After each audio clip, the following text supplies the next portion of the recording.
ராஜஸ்தான் மாநிலம் அஜ்மீரில் சர்வதேச புஷ்கர் விலங்குகள் கண்காட்சி ஆண்டுதோறும் நடத்தப்படுவது வழக்கம். இதில் கால்நடைகள் காட்சிப்படுத்தப்பட்டு ஏலமும் விடப்படும்.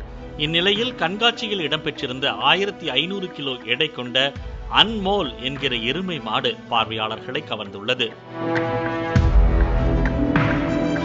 இது குறித்து பேசிய எருமை மாட்டின் உரிமையாளர் ஜக்தர் சிங், அன்மோலின் விந்தணுவிற்கு சந்தையில் அதிக தேவை உள்ளதாகவும் இதன் மூலம் மாதம் 4 முதல் 5 லட்சம் ரூபாய் வரை சம்பாதித்து வருவதாக தெரிவித்துள்ளார்.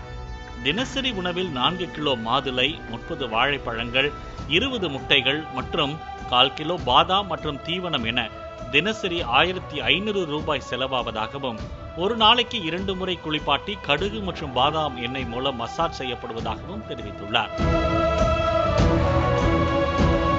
அன்மோலை ஏலத்தில் 23 கோடி ரூபாய் வரை கேட்டதாகவும் தனக்கு சொந்த மகன் மாதிரி ஆகிவிட்டதால் விற்க மனம் வரவில்லை எனவும் உரிமையாளர் ஜக்தர் சிங் கூறியுள்ளார்.